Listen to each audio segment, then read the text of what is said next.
Thank you for tuning in. Our next presenter is Conrad Wasela, CEO and founder of ESE Entertainment. Mr. Wasela, you may begin. Thank you. Hello, everyone. My name is Conrad Wasela, founder and CEO of ESE Entertainment, recently listed in August on the TSX-V, symbol ESE, and OTCQB, symbol ENTEF. So let's jump right into it, guys. What are esports? To really simplify it, esports is a competitive sport using video games where people compete against each other in different games. And quite frankly, there's no better way to highlight this than the 2019 World Championships in New York. We had a video for this. Feel free to look it up online. But this is where there's a $3 million prize pool in a sold-out stadium in New York. So the market, massive opportunity. You know, esports revenue surpassed $1 billion in 2019 with an impressive year-over-year growth of 25%. As I mentioned, prize pools are exceeding $3 million plus and even larger in other tournaments. Europe is a massive market, and we're right in the middle of it. 583 million online population with 32 million plus esports enthusiasts and growing fast. So ESE is a world-class esports infrastructure company. Our core business lines fall under two categories, one being technology and the other being a gaming franchise. We have a digital tournament software, e-commerce platform, and a simulation racing technologies. Our gaming franchise includes media rights, digital media rights, and our professional esports team, our leagues and teams. So we're headquartered in Warsaw, Poland, and have a team of 12. As I mentioned, this is a tremendous opportunity, and we have first mover advantage in Europe, and it's primed for consolidation. The diversified business model being technology in our gaming franchise, and our management team's got over 10 plus years of experience. This is really highlighted with the groups that we've been working with, like Porsche. As you can see, we did this entire event with Porsche this past year, and we'll be doing it again in 2021. So people often ask, what's the opportunity here? Well, there's no dominant infrastructure company powering esports. There's fragmented channels, lack of standardization, lack of permanent digital and physical infrastructure, and it's difficult to manage global broadcasting and digital media rights. So what's the solution? ESE. We've created a world-class esports infrastructure company that has all those things. We have software for events and tournaments. We have physical infrastructure. We have existing global distribution. Tier 1 advertisers, sponsorship partners are all in place, and our growing gaming franchise is primed to go to the next level this coming year. So some of our company assets, once again, the technology, the digital tournament software, our e-commerce platform, our simulation racing technologies, our gaming franchise, the media rights, professional esports team, and leagues. The games we're involved in: Apex Legends, Rocket League, League of Legends, FIFA, and Assetto Corsa. So many ask, how do you make money off this? How do you generate revenue? So as it pertains to the tournaments and the online tournament platform, you can license revenues, you could generate revenues for tournament entries, prize pool winnings, media rights. You could leverage those media rights to make more capital. And when we jump kind of more into the technology, it's important to see the growth of our platform. So currently generating over 1 million impressions per month, 30,000 plus competitive gamer profiles across 25 countries and 18 games. And it's good to highlight that we were the tournament technology platform for Razer in the 2019 Southeast Asia Games, most recently also for the LATAM Invitational for Razer as well. And the way our deal is structured here with Meta is ESE has exclusivity for Meta's platform in certain parts of Europe, and the company shares a 50-50 split on profits for that partnership.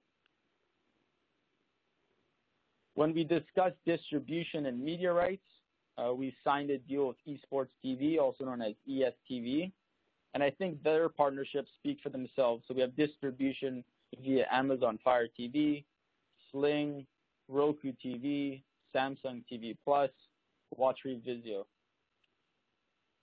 And I think the goal here is to help ESE.V expand into the European market, and there's a huge upside to develop that distribution side for ESE.V. Also, as it pertains to distribution, we have a license with Pulsat. Pulsat's one of the largest media and telecommunication companies in Central Eastern Europe. We have a license to participate in the league Ultraliga. That is a league that's co-run and owned by Riot Games. And this league is broadcasted on national TV in Poland, and there's over 24 million viewers that tune into that channel every year. So key customers, it's important to highlight some of our key customers and how effective our sim racing aspect of our business has become. We signed a contract with Porsche in 2020, and we're also going to be doing their next event in 2021 and hope to expand that relationship globally. So another key customer is Orlen. Orlen is another, one of the largest petrol companies in all of Europe, and we help manage and run certain gaming and esports events for them. And we're really looking forward in 2021 to introduce more simulation racing events with them. So recent milestones, we just recently closed our financing. So 3.6 million Canadian was closed in financing. Something to note here is that all the directors at ESE reinvested into the company, and myself personally reinvested to the company for the third time on the market. So it shows you the confidence we have in our game plan and our vision to become the next big company in esports. So partnership with Nuvei was a huge milestone for us. They became our title sponsor for our esports team Kick. It also helps us streamline our e-commerce platform with their payment solutions, help us increase margins and generate even more revenue for our team. And quite frankly, it's just amazing to be a part of a group that was the largest tech IPO on the Toronto Stock Exchange and a company that's valued at $9 billion. So as you can see below, Philip Fayer, the CEO and chairman of Nuvei, had a very nice quote for us, and he's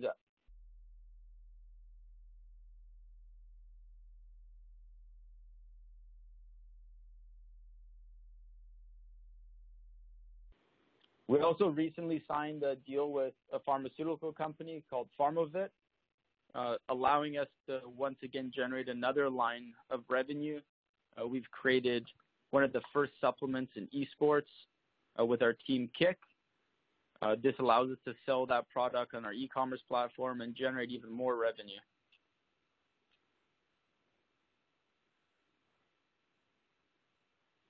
So some upcoming catalysts and some really exciting things happening in 2021. I just want to highlight our M&A pipeline. This is definitely part of our vision and our growth strategy. We're going to aggressively pursue acquisition targets. We have a very strong pipeline in place, but I want to make it clear, we're going to focus only on accretive opportunities, and we're going to be very smart and diligent with our share structure, not go after dilutive acquisitions, use our share currency to our advantage, and always keep in mind, once again, that share structure, keeping it tight so that we can continue to grow the way we have been. We could highlight one of those acquisitions. We have signed an LOI and in the process of finalizing a definitive agreement with an acquisition of WPG. This puts us in a tremendous position to work with one of the world's largest esports companies, as well as a leading motorsports company that fits in perfectly with our sim racing segment. And most importantly, 12.5 million Canadian in revenues and growing fast.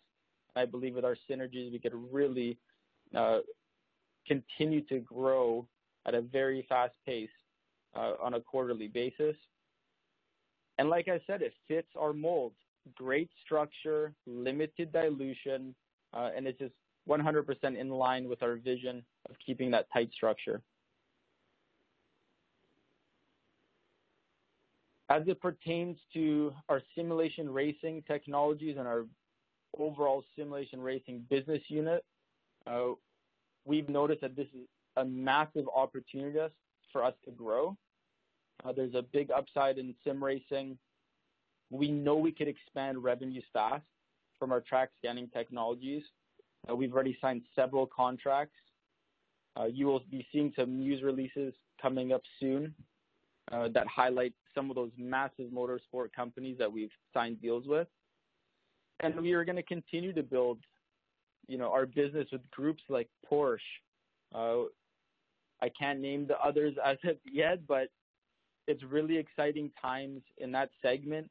And those big motorsport companies are really looking at this segment to tap into that Gen Z population and really generate some revenues from that business segment. As it pertains to, our teams and leagues business, this is also a very large opportunity. And it ties in with our sim racing unit. We're going to continue to build out tournaments for that unit. We're going to aggressively approach opportunities in media rights. I think there's a tremendous opportunity, $1 billion opportunity as it pertains to media rights, working with those large gaming publishers like Take-Two Interactive, Riot Games, Epic Games, to enter into new markets and new regions and work closely with them to really kind of generate more revenue and just expand on our current business model. And as it pertains to our team Kick, we really plan to build that into a global brand and rival some of those top esports groups in the world like Cloud9 and FaZe Clan, who have recently had valuations of $500+ million US. So I think that in itself is another tremendous opportunity. So a little bit about the executive team, guys. So myself, founder and CEO. I've been involved in business my entire life, former professional athlete for over 5 years in the Canadian Football League. I got my feet wet in the gaming and esports industry, working with groups like EA Sports, Take-Two Interactive, as a director of business development for a company that had exclusive services tied to those companies. So I knew how big this was early on, and I'm just absolutely thrilled that I'm in the position now to take advantage of this, in my opinion, massive boom in the esports market. Rob Kang is the CFO. He's a former director of listings of the TSX-V. I think that speaks for itself, over 20 years plus experience.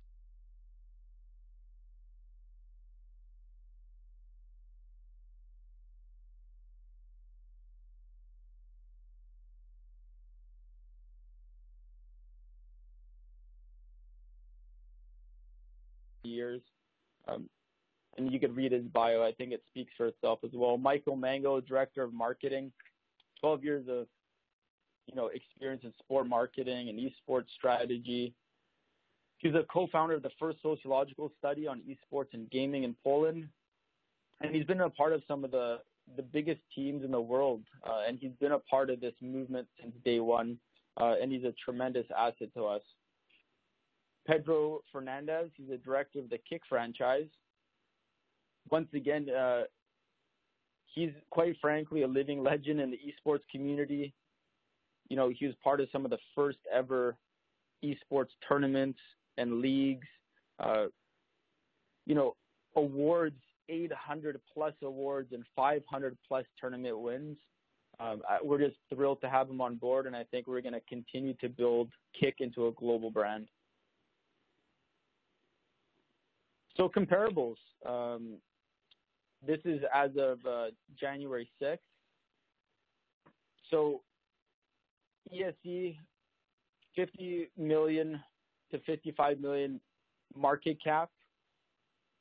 Look at the upside. This is a base floor opportunity. You have groups like The Score, EGLX, also known as Enthusiast Gaming, you know, respectively at 725 million market cap and 460 million market cap. We are primed for growth, and it just shows you how much growth potential there really is. And then if you take a look at the capital structure, this also goes to, you know, a January 6th close. We closed at $1.33. Today we closed at $1.27. You know, basic market cap 55 million, insider holdings of around 50%, and basic shares out around 42 million. But the main point is we are really focused on a tight structure. We've structured it properly from day one. We're structuring our M&A strategy the same way, and that's why we're primed for growth. I really believe this is a base floor opportunity, and the upside is absolutely tremendous here.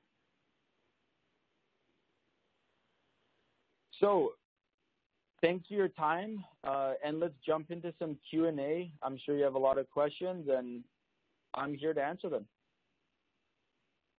So I could see the message board is filling up, so just give me a second to go through some of the questions and I can reply. So the question here is, you know, hi Conrad, I see, you know, sponsorship from Nuve. Any plans in the future to enter the online gaming sector? Fantastic question. As you guys know, Nuve has a stronghold in that sector on the payment side. I actually come from that background too. I've worked with some of the largest groups in the world like Full Tilt Poker, Flutter Entertainment, etc. Having a partner like that provides that opportunity in the future, and it's something that we could look at in the future. It's not our immediate plan right now, but when you have partners like that, it makes it a lot easier to then shift into that world. And that ultimately comes back to our core business. Create the foundation, create the infrastructure, so when you want to make a move like that, it's an easy transition. Many times people do the opposite, where they go after an opportunity and then they're scrambling to find the foundation. We're doing the opposite. Partner with these monster companies that have tremendous infrastructure, that are global players, and then plug it in and then scale. So I think that's a great question, and it's definitely something we're open to. So when do you expect the WPG deal to close? In Q1. So, you know, we're working diligently to get this deal closed. We anticipate sometime in Q1, but definitely follow the story. And, you know, you guys will be the first to know. News releases will come out on the definitive agreement. And trust me, this is a tremendous opportunity, and it's going to really put us on the map. So another question here, guys. What are the 1 to 2 things investors should look for in 2021? Thanks, Bobby, here for the question. Number 1, let's close this acquisition. I think it's going to show everyone that we're capable of continuing to close accretive acquisitions and follow our vision and game plan. And number 2, we're going to be right back at it, and we're going to be pursuing the next accretive acquisition. So follow the story. We're extremely active. If you've been following the story, we continue to deliver big partnerships, big deals, and nothing's going to change. So it's going to be continuous throughout 2021. So I think there's going to be more than one to two things.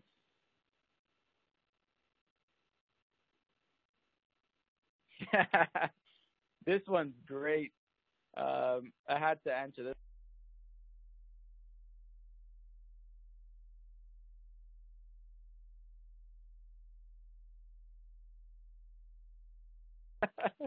No, we're just so focused on ESE, and we really want to turn this into a multi-billion-dollar market cap company.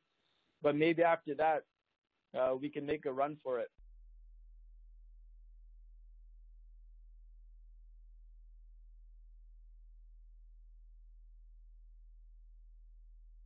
In tampering casinos access across the EU and North America, will ESE have any plans in the future to enter the online gambling sector? So I touched upon that a little bit on another question. We are absolutely open to that. And I think, with the uncertainty of COVID, we have positioned ourselves to be primed to make moves like that. Once again, building the infrastructure. So when groups, like you mentioned, casinos or other groups want to enter into the space, it's a natural transition for them to go with a group like us that has world-class infrastructure in place that could help them scale and that have proven partners and that have, logistics and digital media rights and infrastructure all around the world to help them scale. So I think that's an opportunity that we really have to look at in 2021. And it's just exciting because it's another billion-dollar opportunity we could roll into this tremendous ecosystem.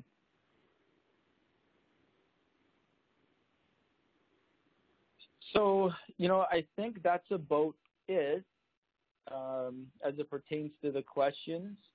Great questions. Those are typically some of the questions that are asked. People are really excited, to enter into the online gambling space and to enter new kind of sectors or segments, I'd like to say, of this whole ecosystem.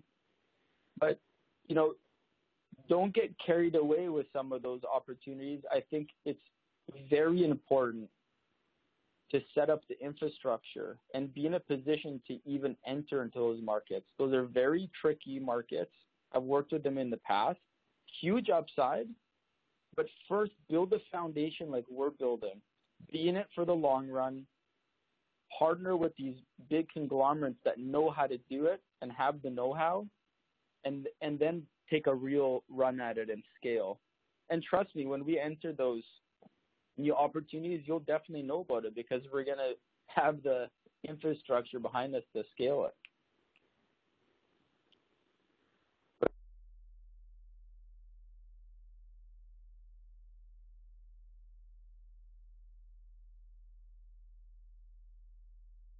Here, we are really fired up. Hopefully you got a little feel for my personality. I'm ultra focused. The entire team is hyper focused on revenue, building that billion-dollar market cap company. And you know what? I love to compete, and we're going to get it done. So thanks for your time. Have a great day, and stay safe, everyone.